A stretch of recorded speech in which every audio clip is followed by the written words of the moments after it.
1 de Pedro, capítulo 4, a partir do versículo 12 até o verso 19, o texto diz assim: Amados, não estranhem o fogo que surge no meio de vocês, destinado a pô-los à prova, como se alguma coisa extraordinária estivesse acontecendo. Pelo contrário, alegrem-se na medida em que são coparticipantes dos sofrimentos de Cristo, para que também, na revelação de sua glória, vocês se alegrem, exultando. Se são insultados por causa do nome de Cristo, vocês são bem-aventurados, porque o Espírito da glória, que é o Espírito de Deus, repousa sobre vocês. Que nenhum de vocês sofra como assassino, ou ladrão, ou malfeitor, ou como quem se mete na vida dos outros. Mas, se sofrer como cristão, não se envergonhe. Pelo contrário, glorifique a Deus por causa disso. Porque chegou o tempo de começar o juízo pela casa de Deus. E, se começa por nós, qual será o fim daqueles que não obedecem ao Evangelho de Deus?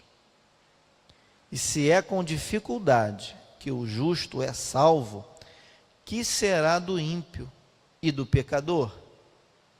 Por isso, também os que sofrem segundo a vontade de Deus, entreguem a sua alma ao fiel Criador na prática do bem. Irmãos, nós não sabemos com exatidão se essa primeira carta do apóstolo Pedro foi de fato escrita um pouquinho antes ou um pouquinho depois daquele evento causado por Nero. Vocês lembram? No ano 64 da era cristã, o imperador Nero promoveu um terrível incêndio que devastou quase que completamente a cidade de Roma, a capital do império. Mas, com certeza absoluta, essa carta do apóstolo Pedro foi escrita num começo de um período de cruel perseguição aos cristãos.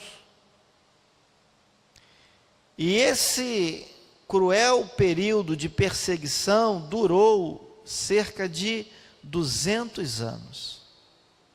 Foi um período terrível, muitas mortes. Vocês veem nos filmes, ou até mesmo em vídeos na internet, que os cristãos eles eram jogados diante dos leões, para morrerem mordidos, estraçalhados pelas feras. Você pode imaginar o que é isso? Então, o apóstolo Pedro, aqui nesse trecho da sua carta, ele se propõe a explicar aos seus leitores,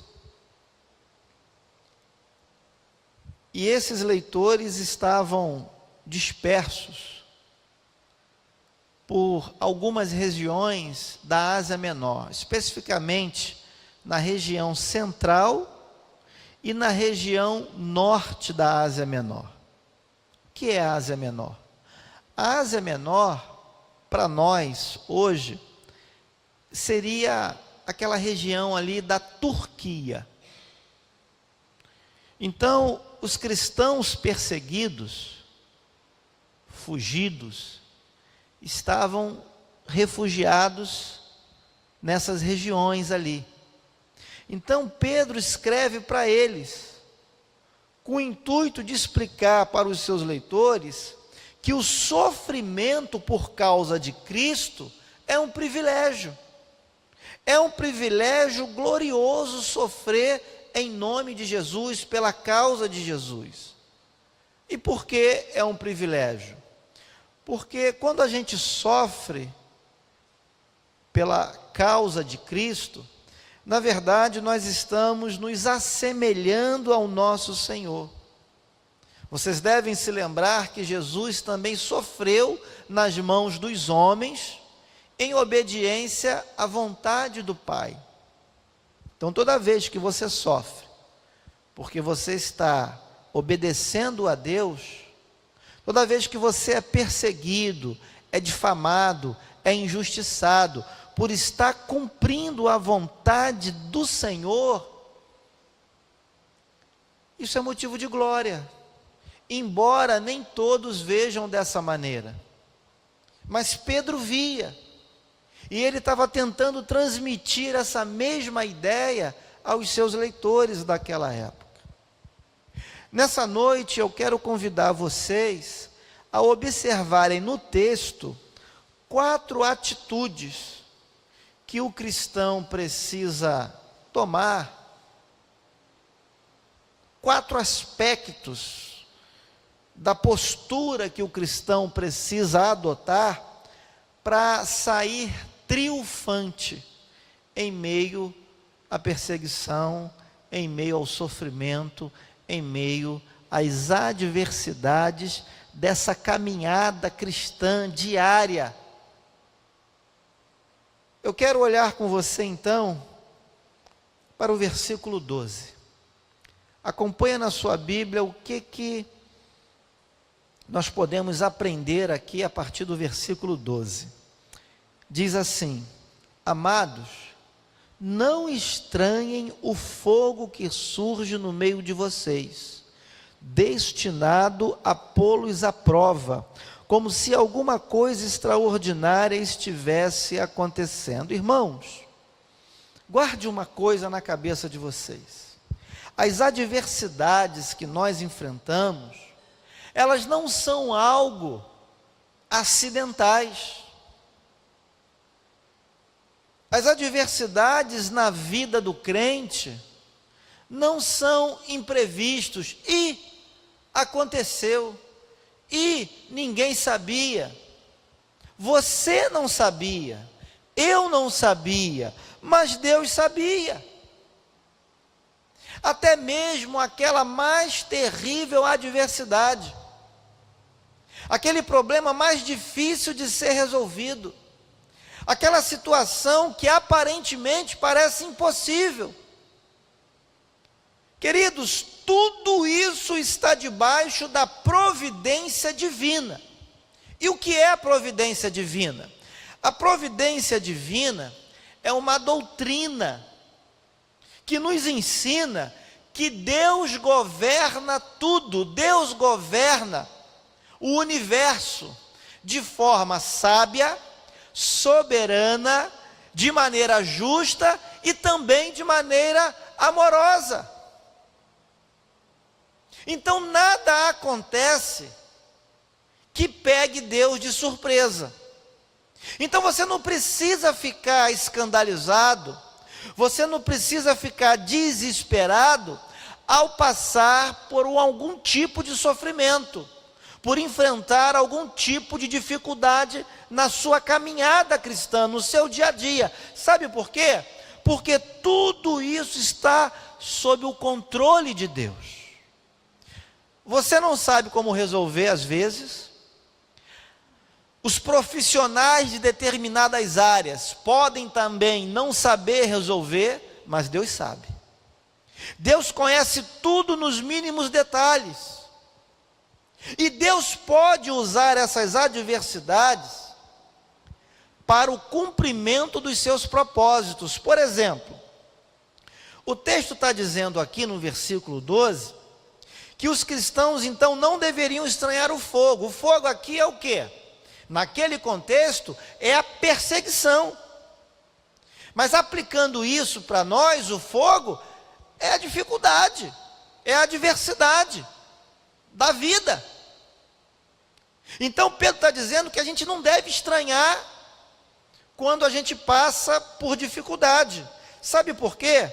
Olha o que diz o versículo 12. Porque isso tem um propósito. E qual é o propósito? Pôr os crentes à prova. Em outras palavras, o que Pedro está explicando aqui? Que as dificuldades da caminhada cristã, queridos, servem para provar a nossa fé. Você lembra que Deus provou a fé de Abraão, pedindo-lhe aquilo que ele tanto amava, que era o seu único filho, por quem ele passou anos e anos orando? Você lembra disso, desse episódio lá em Gênesis? Deus colocou Abraão à prova. Deus provou a fé do seu servo. E por que ele não pode usar uma dificuldade, uma situação difícil, angustiante, para provar o teu coração? Por que ele não pode fazer isso com você? Se ele fez isso com os seus servos aqui na Bíblia, se ele fez isso com a sua igreja no passado, por que Deus não pode fazer isso hoje com você? Ele pode fazer isso.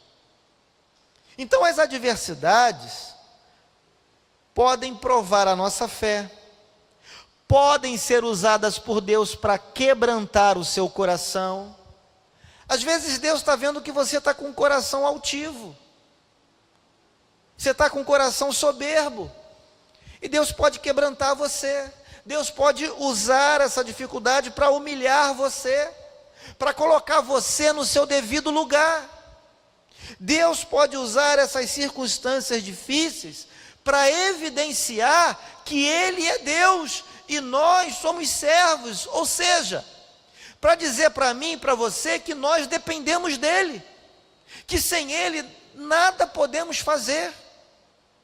A nossa vida está nas mãos dEle.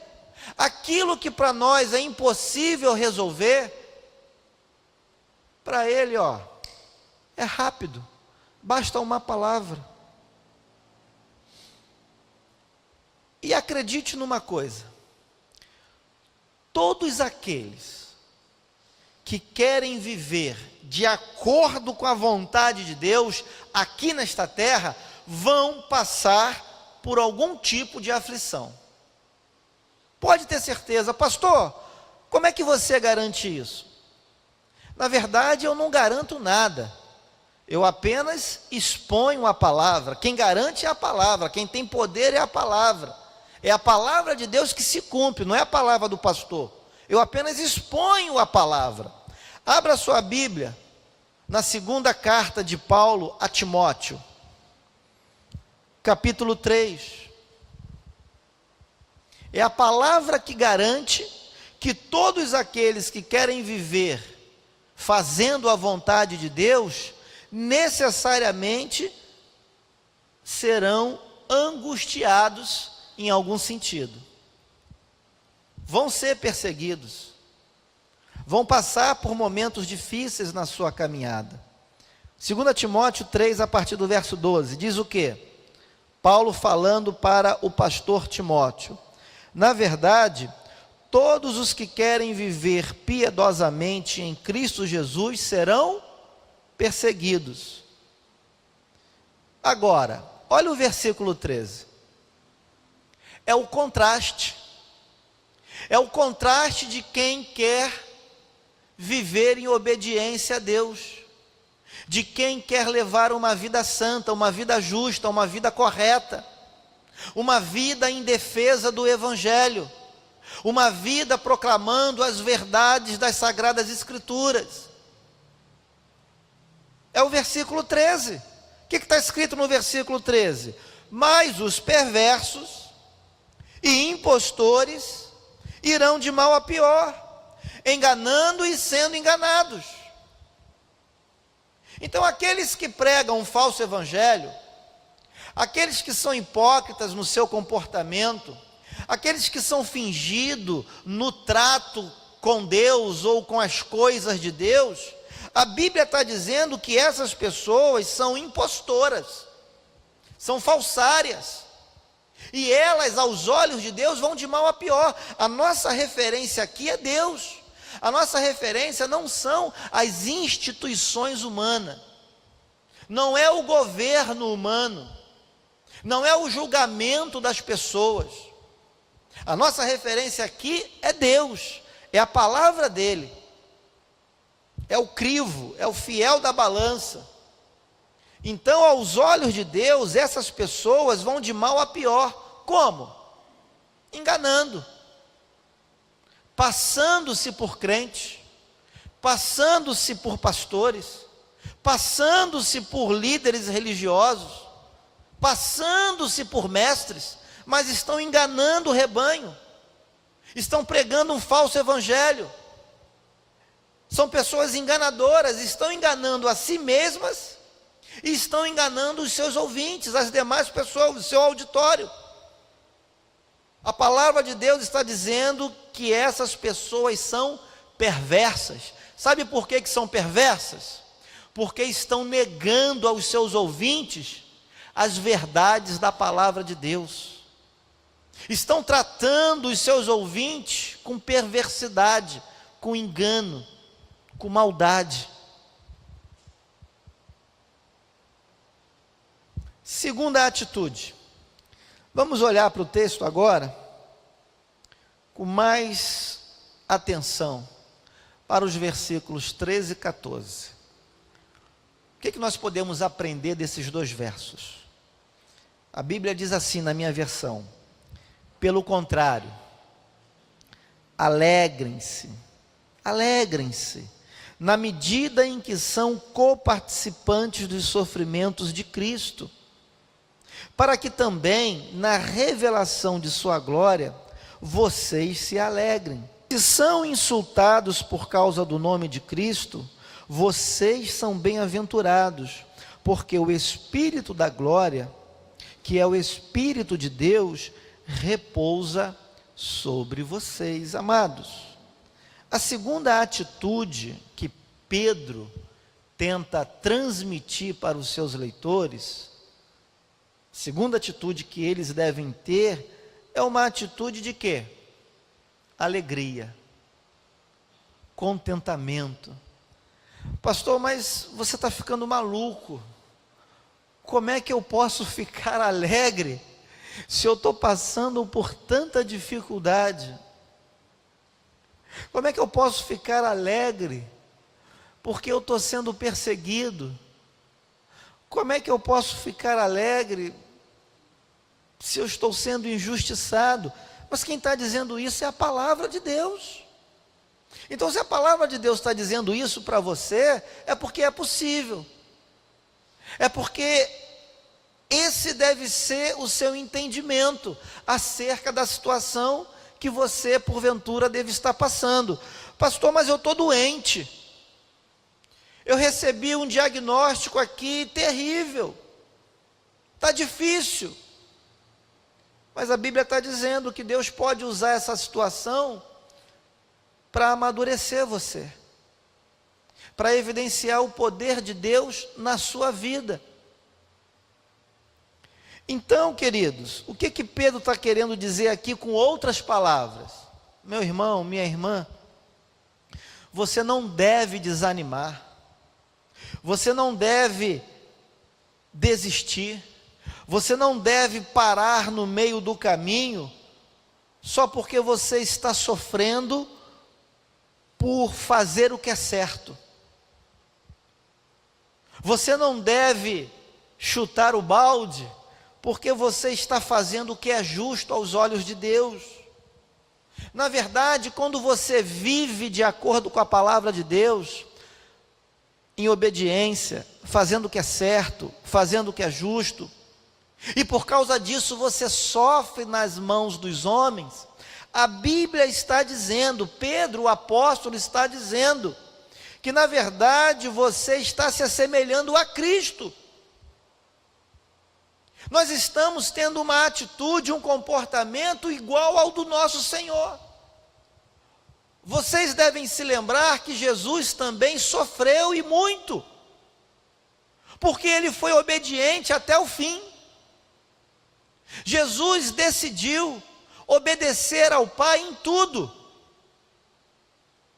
E porque ele decidiu obedecer ao Pai em tudo, viver aqui na terra dos homens de acordo com a palavra de Deus e não de acordo com a palavra dos homens, porque Jesus decidiu fazer isso, ele foi preso sem motivo, ele foi julgado de maneira injusta, ele foi humilhado, esbofeteado, ele foi crucificado, sem ter pecado algum, sem ter culpa alguma, tudo porque ele decidiu viver em obediência, tudo porque ele decidiu fazer o que era certo, tudo porque ele decidiu fazer o que era justo aos olhos do Pai. E veja que interessante o que Pedro está dizendo aqui, no versículo 14. Pedro está dizendo aqui, irmãos, que o Espírito Santo, que habitou em Cristo Jesus, esse Espírito conduziu Jesus a glorificar o Pai, realizando a vontade dEle. E é esse mesmo Espírito que habitou em Cristo Jesus, que habita nos cristãos, e que é capaz, que é competente de nos levar a glorificar a Deus também por meio da obediência, ainda que as circunstâncias sejam angustiantes. Você está angustiado? Já esteve? Por causa de uma situação? Pode ser o Espírito Santo te conduzindo. Pode ser o Espírito Santo te conduzindo. Vocês lembram de Mateus 4?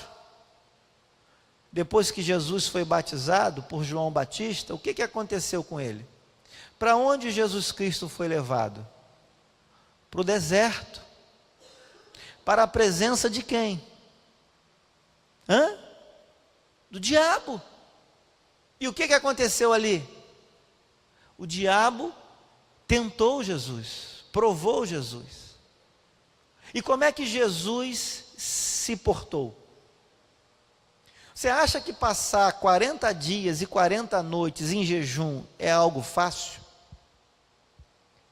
Certamente não é. Eu nunca passei 40 dias e 40 noites em jejum, mas eu desconfio, o bom senso me diz que deve ser algo terrível. Aquelas propostas do diabo, que fatalmente mexeriam com algumas pessoas, alguns seres humanos, com certeza foi um enfrentamento ali.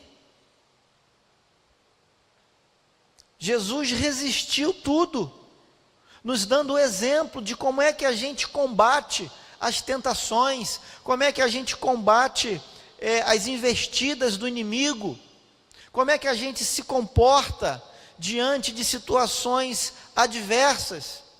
A Bíblia testemunha que Jesus venceu o diabo se submetendo à palavra de Deus. Então é assim que nós devemos enfrentar as dificuldades da vida.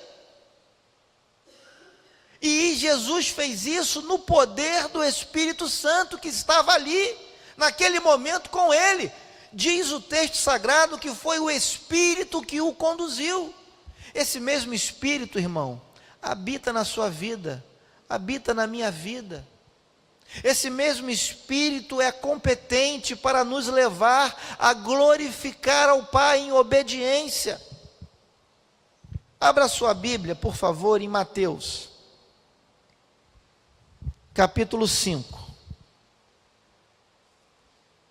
a partir do versículo 10.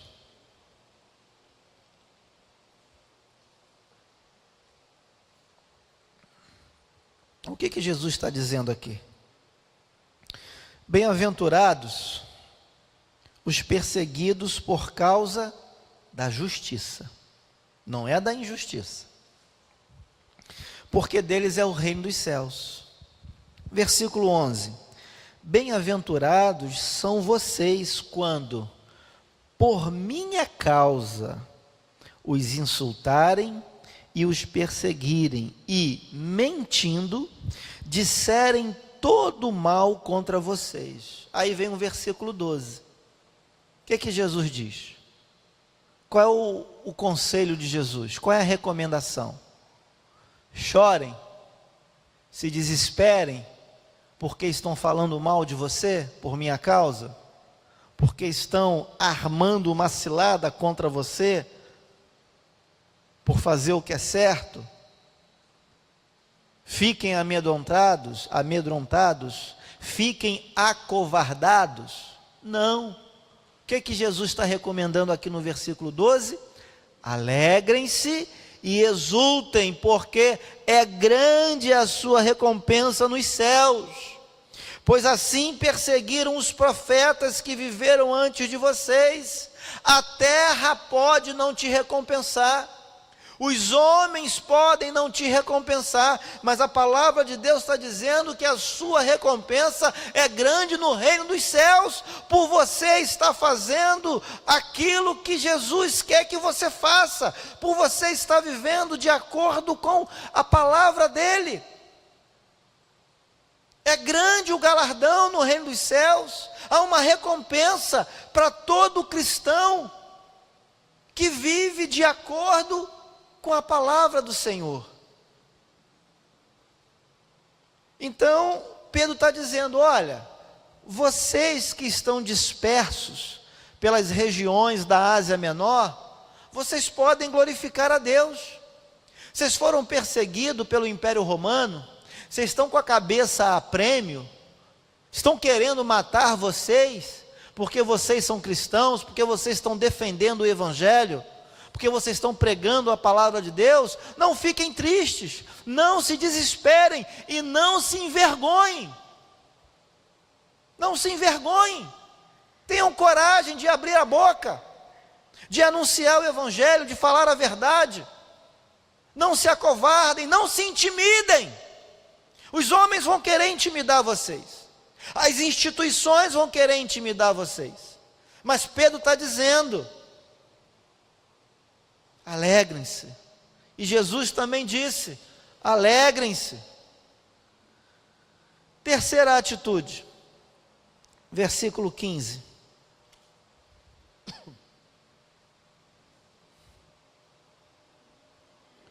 Vamos ler do 15 ao 18.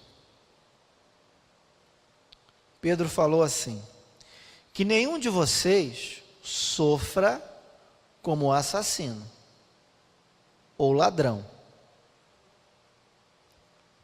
ou malfeitor, ou como quem se mete na vida dos outros. Mas, se sofrer como cristão, não se envergonhe, pelo contrário, glorifique a Deus por causa disso, porque chegou o tempo de começar o juízo pela casa de Deus. E, se começa por nós, qual será o fim daqueles que não obedecem ao Evangelho de Deus? E, se é com dificuldade que o justo é salvo, que será do ímpio e do pecador? São perguntas que Pedro faz aqui, perguntas retóricas. Obviamente, ele já sabe a resposta. Obviamente, ele entende que os seus leitores também sabem a resposta. Aqueles que querem viver em desobediência à palavra de Deus vão perecer, vão de mal a pior. Pedro sabe isso, os leitores dele também. Mas a atitude aqui, queridos, que o cristão deve ter, a postura que ele deve adotar no momento de sofrimento, no momento de perseguição, no momento de adversidade, né? Cheio de problema na vida, qual é a atitude? Qual é a terceira atitude? Anota aí: avaliar a causa, avaliar a origem do problema. É uma atitude sábia. É preciso pedir sabedoria a Deus, é preciso pedir discernimento a Deus num momento como esse. Por quê? Porque nós precisamos admitir, queridos irmãos, que alguns problemas na nossa vida surgem por consequência do nosso próprio pecado. E aí não adianta você apontar para o outro, querer colocar a culpa no outro, responsabilizar o outro. Você precisa fazer um exame de consciência. Você precisa ser sóbrio. Você precisa ser sincero, ser verdadeiro. Você precisa analisar se os problemas pelos quais você está passando são frutos do seu pecado, são frutos da sua desobediência. Você precisa se perguntar se em algum momento você agiu mal. O que é agir mal? É agir em desacordo com aquilo que Deus recomenda. Isso é agir mal. Nós precisamos admitir que em algumas ocasiões nós mesmos é que procuramos o problema. Por quê? Porque agimos motivados por ansiedade, agimos precipitadamente, agimos com ignorância, agimos injustamente. Tudo isso, resumidamente, é agir mal, é agir em desacordo com a palavra, é viver em desobediência. E aí a gente quer culpar o outro. Tem gente que culpa até Deus por estar passando por problemas na sua vida. Mas a pessoa não percebeu que o que está acontecendo é uma consequência da postura que ela adotou. E eu quero chamar a sua atenção para uma expressão interessantíssima que Pedro usa aqui. Vamos olhar com carinho o final do versículo 15. O que Pedro diz ali? Primeiro, Pedro vai dizer que nós não devemos sofrer como assassino, nem como ladrão, nem como malfeitor. E aí ele termina o versículo 15 como? Que nós não devemos sofrer como aquelas pessoas que se metem na vida dos outros. Não é isso que está escrito aí para você? Talvez com outras palavras, por causa da versão. Então quer dizer que tem gente que sofre porque está metendo o bedelho aonde não foi chamado? É isso? É isso. Deixa eu explicar o contexto disso daqui, para você entender a história lá, mas para você aplicar o princípio aqui e agora. Pedro, quando escreve, ele escreve num cenário de perseguição. Eu já falei isso para vocês. O Império Romano está cortando a cabeça dos crentes. O Império Romano está jogando os cristãos aos leões para serem estraçalhados. O Império Romano está crucificando os discípulos de Jesus. Então, aquela situação tão angustiante poderia gerar no coração dos crentes uma revolta.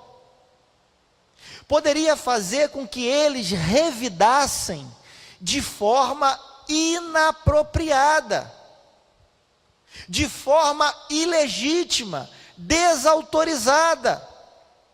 E é por isso que Pedro então está dizendo: olha, se vocês tiverem que sofrer, se vocês tiverem que ser presos, não sejam presos como revolucionários, como pessoas que foram e mataram outras pessoas sem motivo justificado.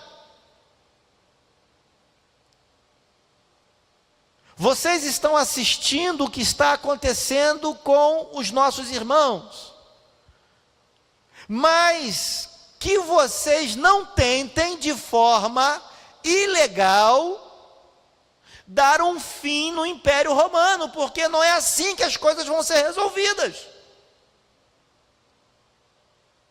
Então é por isso que lá Pedro falou: não sofram como assassino,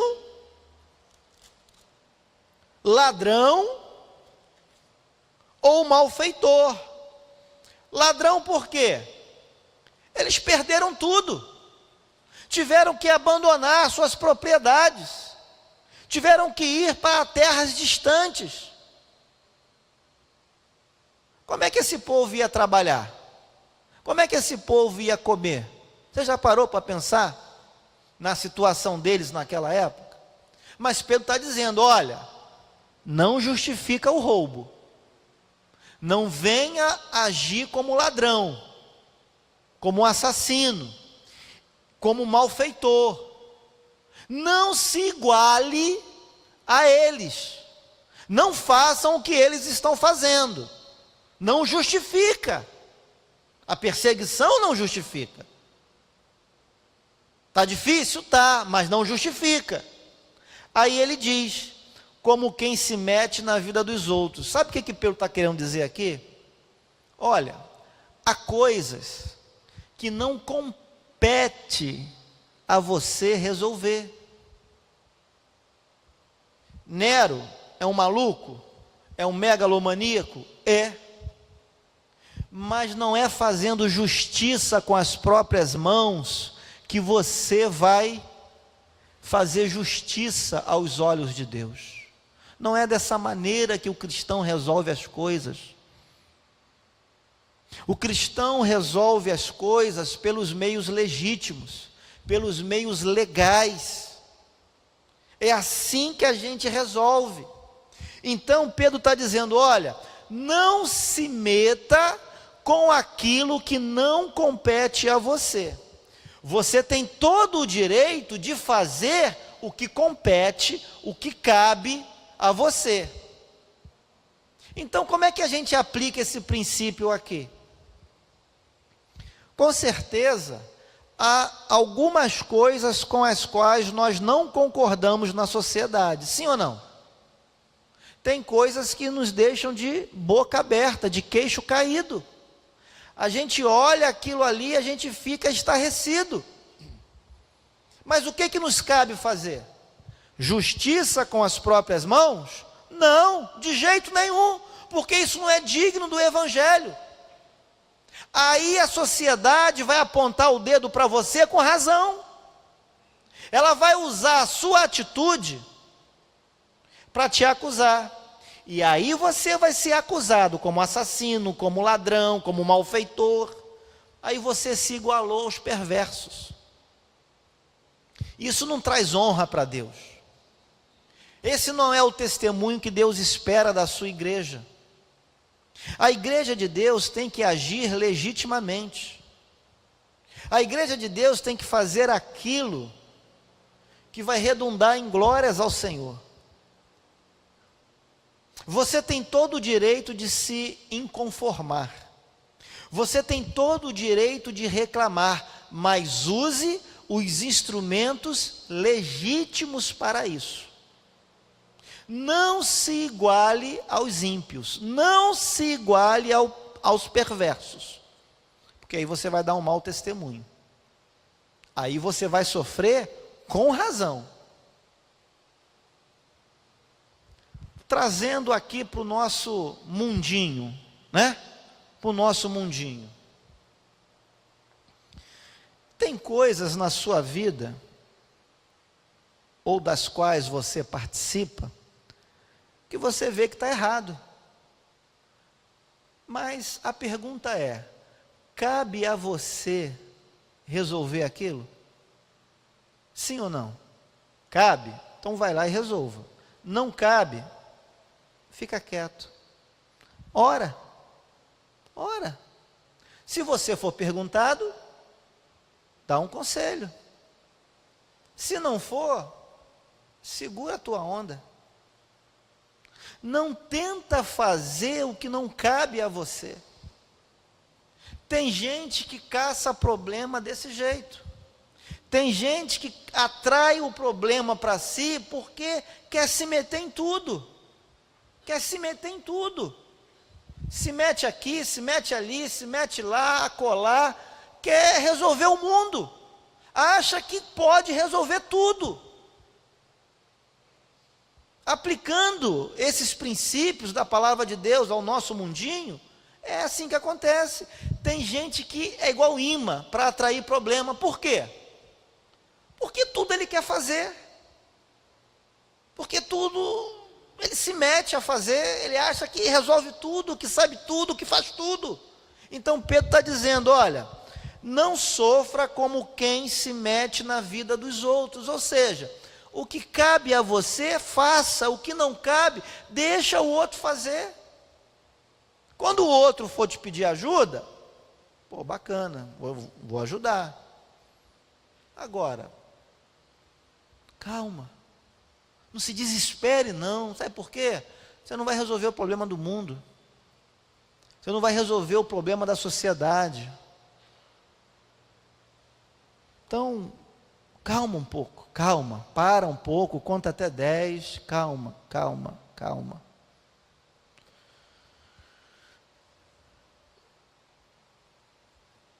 Abra a tua Bíblia em Atos, capítulo 4, verso 17.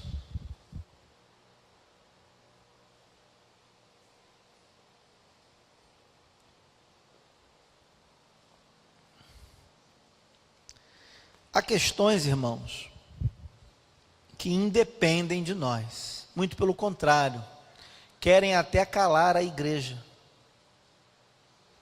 E hoje em dia isso é muito comum. Nós estamos vendo leis no nosso país querendo repreender a pregação do Evangelho, querendo calar, parar a igreja.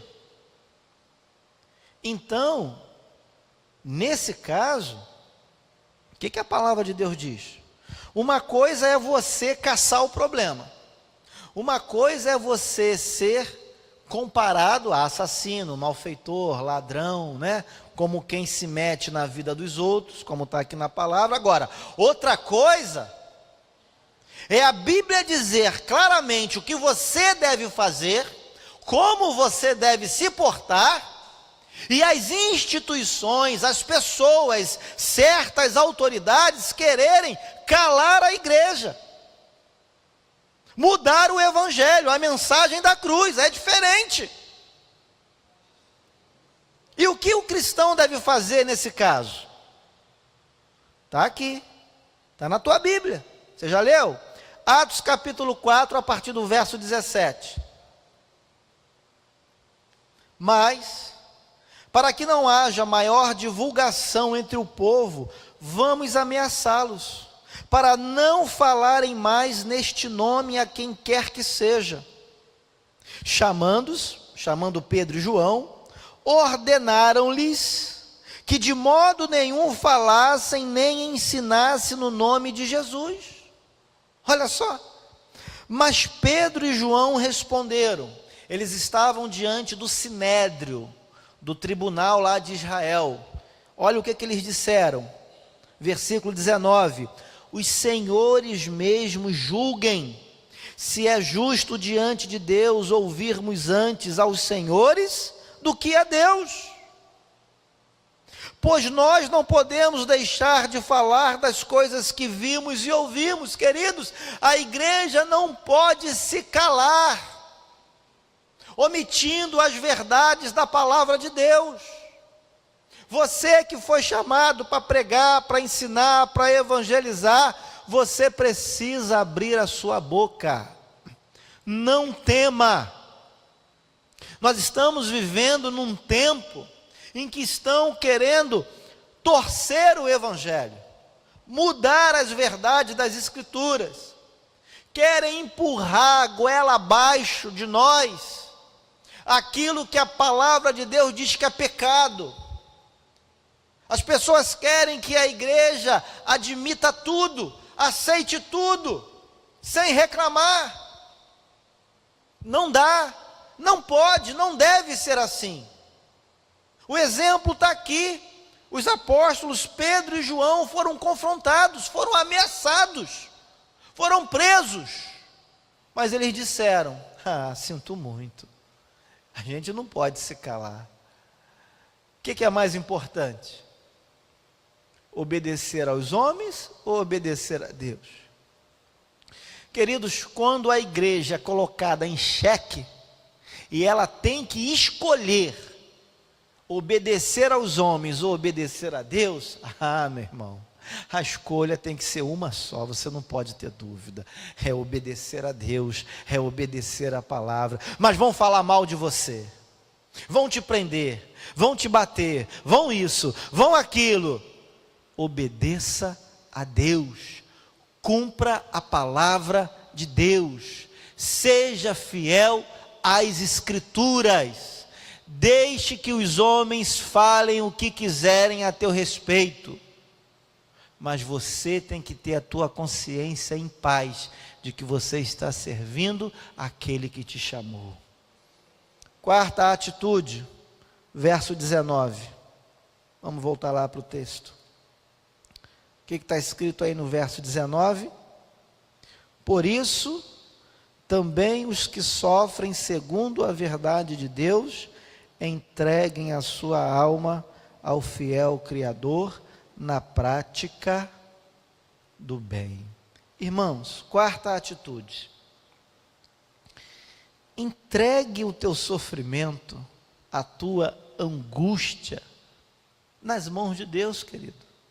Entrega e confia, entrega e descansa. Por que muitas pessoas andam desesperadas? Por quê? Porque não confiam no Deus a quem servem, como as Escrituras dizem que é para ser. As pessoas acham que elas podem dar conta de tudo. Algumas pessoas acreditam mesmo que Deus se esqueceu delas, que Deus não está olhando, que Deus não está vendo, que Deus não conhece o problema. Essas pessoas não conseguem dormir direito, não conseguem trabalhar direito, essas pessoas não conseguem fazer nada direito, porque passam praticamente 24 horas por dia, angustiadas, desesperadas, desnorteadas, como se o universo não fosse regido por um Deus poderoso, que criou todas as coisas com a palavra, como se a vida dele passasse sem ser notada aos olhos desse Deus, como se Deus de fato tivesse esquecido dela. E não é isso que a Bíblia diz, não é isso que as Sagradas Escrituras dizem, muito pelo contrário. Olha o conselho do apóstolo Pedro: entreguem a sua alma ao fiel Criador. O que Pedro está dizendo? Pedro está lembrando aos seus leitores que Deus, como Criador de todo o universo, conhece a sua necessidade, conhece a necessidade dos seus servos, dos seus filhos. E Pedro está dizendo: entrega a sua alma nas mãos dele, descansa nele, espera nele, tenha paciência, tenha confiança, tenha fé, que no momento oportuno Deus há de se manifestar, no momento propício Deus vai falar, Deus vai se levantar e vai agir na sua vida, vai agir na sua causa, vai agir no seu problema. Além disso, Pedro está dizendo: olha, esse Deus criador dos céus e da terra, esse mesmo Deus que criou você, e que sustenta tudo com o poder da sua palavra, esse mesmo Deus é fiel. É fiel para cumprir tudo aquilo que Ele deixou escrito na sua palavra. Então não precisa você ficar desesperado, achando que alguma coisa aqui vai falhar. Não. Foi Jesus quem disse. Mateus capítulo 6, por exemplo, que nós não devemos andar ansiosos por coisa alguma. Que Deus, assim como cuida dos lírios e das aves, que tem menos valor do que eu e você, esse mesmo Deus que cuida desses seres, Ele não é poderoso para cuidar de você, para cuidar de mim, para cuidar da sua igreja, para cuidar do seu povo? Ele é sim poderoso, Ele é fiel. Nenhuma palavra dele deixa de se cumprir. Tudo que Deus anunciou se cumpriu. Tudo que Deus prometeu se cumpriu. E aquilo que ainda está por vir, com certeza há de se cumprir, porque Ele é fiel. A palavra dele diz que Ele não é homem para que minta, nem filho do homem para que se arrependa. Acaso Deus falou e não há de cumprir? Acaso Ele falou e mentiu e não vai realizar? A Bíblia diz: agindo eu, quem impedirá? Quando Deus se levanta, ninguém pode impedir o agir dele, queridos. Não tem governo, não tem governante, não tem Egito, não tem país A, país B, não tem Síria, a Síria. Não tem ninguém, amados, capaz de frear o agir do nosso Deus. O Senhor Jesus Cristo disse que as portas do inferno não prevalecerão contra a igreja dele. Ele mesmo há de edificar o seu povo, há de edificar a sua casa. Mateus 16. Para finalizar, abra sua Bíblia em 2 Timóteo, capítulo 1. Esse é o último texto que eu gostaria de ler com os amados irmãos. 2 Timóteo, capítulo 1 agora. Observe a segurança do apóstolo Paulo. A certeza de que ele não estava atravessando aquelas angústias todas sozinho. Veja como Paulo é alguém capaz de confiar naquele a quem ele serve. O que Paulo diz aí? 2 Timóteo 1, versículo 11, verso 11. Paulo diz assim: para este evangelho eu fui designado pregador, apóstolo e mestre, e por isso estou sofrendo estas coisas. Paulo estava preso. Ele sabia que morreria, e de fato morreu decapitado. Mas não me envergonho, porque sei em quem tenho crido, e estou certo de que Ele é poderoso para guardar aquilo que me foi confiado até aquele dia. Ele diz para Timóteo no versículo 13: Timóteo, mantenha o padrão das sãs palavras que de mim você ouviu com fé e com amor, que há em Cristo Jesus, por meio do Espírito Santo que habita em nós. Guarde o bom tesouro que lhe foi confiado. Igreja do Senhor Jesus, você precisa crer nesse Deus, você precisa guardar esse bom tesouro que um dia lhe foi confiado. Deus é fiel, Deus é justo para agir em nosso favor no momento oportuno. Creia, não se desespere, não desanime, não se acovarde. Vale a pena sofrer pela causa de Cristo, vale a pena sofrer pelo Evangelho, vale a pena se desgastar, glorificando a Deus, glorificando a Cristo. Apesar dos homens muitas vezes falarem mal da igreja, falarem mal de você, zombarem de você, criticarem você, mas você precisa viver de maneira correta, de maneira justa, e a maneira correta e a maneira justa da igreja é aquilo que é coerente com a palavra de Deus. Ser correto, ser justo, ser virtuoso é viver uma vida digna de um servo de Deus, é viver de maneira obediente à sua palavra. Igreja de Soteco, tenha coragem para viver o evangelho, uma vida cristã maiúscula, robusta, uma vida cristã madura. Não compactue com o erro, não sofra como assassino, como ladrão, como malfeitor, ou como aqueles que se metem na vida dos outros. Mas se vocês tiverem que sofrer pela causa de Cristo, em nome do evangelho, obedecendo ao Pai Celeste, que assim seja, para a glória dele, e que Deus nos abençoe. Amém? Louvado seja o nome do Senhor. Aleluia, glória a Deus.